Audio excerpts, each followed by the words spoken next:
ಒಂದು ನಾಟಿ ಕೋಳಿ ಹೋಗ್ತಿರುತ್ತೆ, ಅದರ ಕಾಲಿಗೆ ಒಂದು ಹಾವು ಕಚ್ಬಿಡುತ್ತೆ. ಸೊ ಆ ಕೋಳಿ ಓಡ್ ಹೋಗಿ ತನ್ನ ಗೆಳೆಯರಿಗೆ ಎಲ್ರಿಗೂ ಕೂಡ ಹೇಳುತ್ತೆ, ನನ್ನ ಕಾಲಿಗೆ ಹಾವು ಕಚ್ಬಿಡ್ತು ಅಂತ. ಸೊ ಆ ಗೆಳೆಯರೆಲ್ಲರೂ ಕೂಡ ಇದು ಕೊಳ್ಕೊಂಡ್ಲ ಹಾವಿದು, ಇದು ಕಚ್ಬಿಟ್ಟಿದ್ರೆ ಮತ್ತೆ ಎಲ್ಲ ಕೊಳ್ತ್ಬಿಡುತ್ತೆ, ನಮ್ಮ ಮಕ್ಳಿಗೆಲ್ಲ ಇನ್ಫೆಕ್ಷನ್ ಆಗ್ಬಿಡುತ್ತೆ, ನೀನ್ ನಮ್ ಜೊತೆ ಇರಬೇಡ, ಹೆಂಗಿದ್ರು ಸಾಯ್ತ್ಯ, ಸ್ವಲ್ಪ ದೂರ ಹೋಗಿ ಸಾಯಿ ಅಂತ. ಸೊ ಆ ಕೋಳಿ ಬಹಳ ಬೇಜಾರಲ್ಲಿ, ಹಾವು ಕಚ್ತು ಅನ್ನೋದಕ್ಕಿಂತ ತನ್ನವರೇ ತನಗೆ ಹತ್ರ ಸೇರಿಸಿಲ್ಲ ಅನ್ನೋ ಒಂದು ನೋವಿನಲ್ಲಿ ನಡ್ಕೊಂಡು ಹೋಗುತ್ತೆ, ಪಕ್ಕದ ಊರಿಗೆ ಹೋಗುತ್ತೆ. ಇವರೆಲ್ಲ ಅನ್ಕೊಂತಾರೆ ಆ ಕೋಳಿ ಹಾವು ಕಚ್ಚಿದೆ ಎಷ್ಟೊತ್ತಿಗೆ ಸತ್ತೋಗಿರುತ್ತೆ ಅಂತ.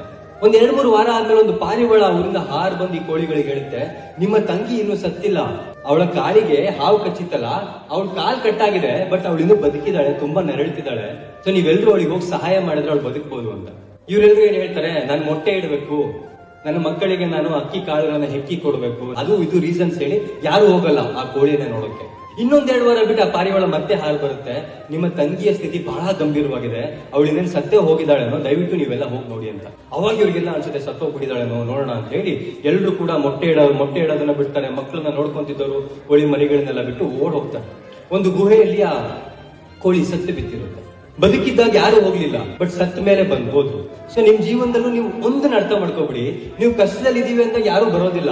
ಒಂದ್ ದಿವಸ ಸತ್ತಾಗ ಅಮೆರಿಕದಲ್ಲಿ ಇದ್ರು ಬರ್ತಾರೆ. ಅಂಡ್ ಎರಡನೇದು, ನಾವ್ ಯಾರ್ಯಾರು ಪ್ರೀತಿಸಿದ್ರೆ ಅವ್ರನ್ನ ಬದುಕಿದ್ದಾಗ ಚೆನ್ನಾಗಿ ನೋಡ್ಕೊಳ್ಳಿ. ಸತ್ ಮೇಲೆ ಆಳೋದು ದೊಡ್ಡದಲ್ಲ, ಬದುಕಿದ್ದಾಗ ಅವ್ರ ಜೊತೆ ಚೆನ್ನಾಗಿರ್ಬೇಕು.